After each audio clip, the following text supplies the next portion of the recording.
Started? Okay, actually we are saying today practice set. What is this practice set? We will see 9.3 practice set. First 3 questions we have seen, and today we will see the 4th question, and that is the question is this question. Volume दिलेला आहे. You can see find the surface area. Zoom it a little. Zoom it. Surface area आपल्याला find out करायचं आहे. Volume दिले 38808 and pi चे value दिलेले 22/7. You can check in your textbook. Okay, we will solve that question. First of all we will see given data. Okay, given data मध्ये काय दिले आपल्याला? Volume is equal to 38808.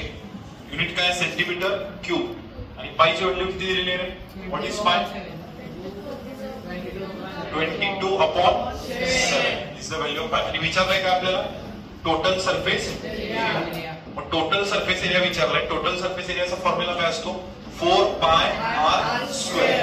4 माहित आहे, पाई ची किंमत माहित आहे, पण r ची किंमत माहित आहे का? झूम. r ची किंमत माहित आहे का? मग r माहित नसल्यामुळे पहिल्यांदा व्हॉल्यूमचा फॉर्म्युला वापरायचा. Solution. What is the solution with superfast speed? v is equal to 4/3πr³. Therefore v volume किती आहे? इक्वल टू च्या राईटला व्हॅल्यू पुट करायची का लेफ्टला? व्हॉल्यूम किंवा एरिया दिलेला असल्यास इक्वल टू च्या कुठे पुट करायचं? लेफ्टला. मग किती दिलं इथं? 38808. हे किती आहे? 4/3 इंटू पाईची व्हॅल्यू किती आहे? 22/7 इंटू r ची व्हॅल्यू दिलेली आहे का फाइंड करायची? सो r³ आहे तसं. नाउ नेक्स्ट स्टेप काय असं? तिकडची सगळे इकडे घ्या. म्हणजे किती आलं? 38808 इंटू 4/3 च इकडे आल्यानंतर रेसिप्रोकल काय होणार? 3/4 इंटू 22/7 च काय होणार? 7/22 अँड 4 न पण डिवाइड केलं होतं ना? किती येतं 4 न डिवाइड केलं? आताच केलं होतं ना? 9. Check it fast. 48. It becomes 485.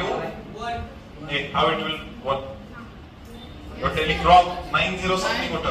4 ने डिवाइड 9702. ठीक आहे. 4 ने ह्याला डिवाइड करा. 4 9 36. You can divide like this. Show here. असं तुम्ही डिवाइड करू शकता. 38808 divided by 4. 4 9 36. Like this you do. It will become 9702. Now next thing is परत कशाने डिवाइड करू आपण? 11. 11 ने डिवाइड केल्यावर काय आलेलं? सी 11 2 22. आणि यार इथं आन्सर किती होतं? 11 ने डिवाइड करून 1 नो 11 8 चा इट वाज 882 आन्सर होता ना? 882 होतं. 11 ने इथं पण डिवाइड करा, 11 ने इथं पण करा. Then what you will do? 2 1 जा 2 4 जा 2 1 जा 2 4 जा 2 1 जा. And finally what we will get here? खाली 1 1 राहिलं म्हणजे ह्याचा विषय संपला. वरती काय आलं? 44137 is equal to काय आलं? r³. Let us check it once again. 441 into 3 into 7 is equal to r³. Now ह्यांचं मल्टिप्लिकेशन करायचं नाही. लक्षात ठेवा, जितका नंबर मोठा आहे तितकं रूट किंवा क्यूब रूट स्क्वेअर रूट काढायला अवघड जातं. हे फॅक्टर्सच आहेत. ब्रेकडाऊन पाहिजे त्याचं. छोटे छोटे नंबर्स असेल तर सोपं जातं. मग आता आपण r³ म्हणजे आपल्याला क्यूब रूट काढायचं. क्यूब रूटचा अर्थ काय? समजा 27 चा क्यूब रूट आपण काढला. इट मीन्स दॅट कुणाचा 3 वेळेला गुणाकार केल्यावर उत्तर 27 येतं. किती येतं? 3 into 3 into 3 म्हणजे 3 3 9 9 3 27. म्हणजे आन्सर याचं किती आलं पाहिजे? 3. तसं कुणाचा 3 वेळा गुणाकार केल्यानंतर हे आन्सर आलं पाहिजे. For that what we do? काही प्रॅक्टिस मेक्स मॅन परफेक्ट. इथं थोडं काय होतं पहा. 3 साठी किती झाले?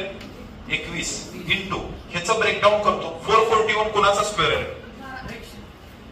441 कुणाचा स्क्वेअर आहे? 21 चा आहे का 21 चा? म्हणजे मी याला 21 into 21 लिहू शकतो. Anybody has doubt in this? Raise your hand. काय केलं पहा? 3 साठी किती झाले? 21 आणि 441 ला मी काय लिहिलं? 21 into 21.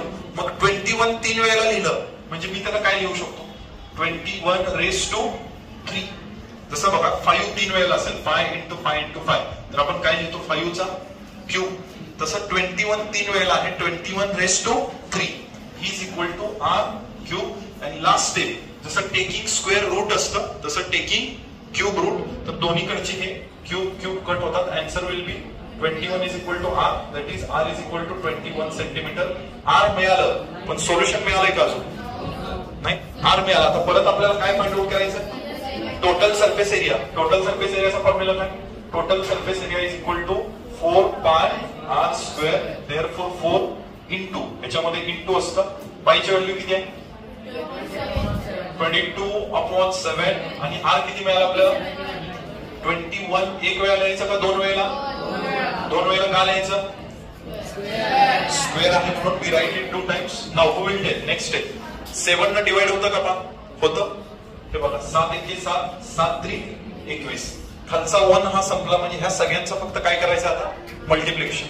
मल्टिप्लिकेशन कोणाचं 4 इंटू 22 इंटू 21 इंटू 3. करा फास्ट, करा मल्टिप्लिकेशन आणि टेल मी द आन्सर. हा मल्टिप्लिकेशन केल्यानंतर आन्सर येतं 5544. आणि this is total surface area. Area आहे म्हणून युनिट काय पाहिजे, सेंटीमीटर स्क्वेअर, किंवा दुसरं काय लिहू शकतो, स्क्वेअर सेंटीमीटर. ओके, ह्या व्हिडिओमध्ये we have seen only one problem. Thank you very much.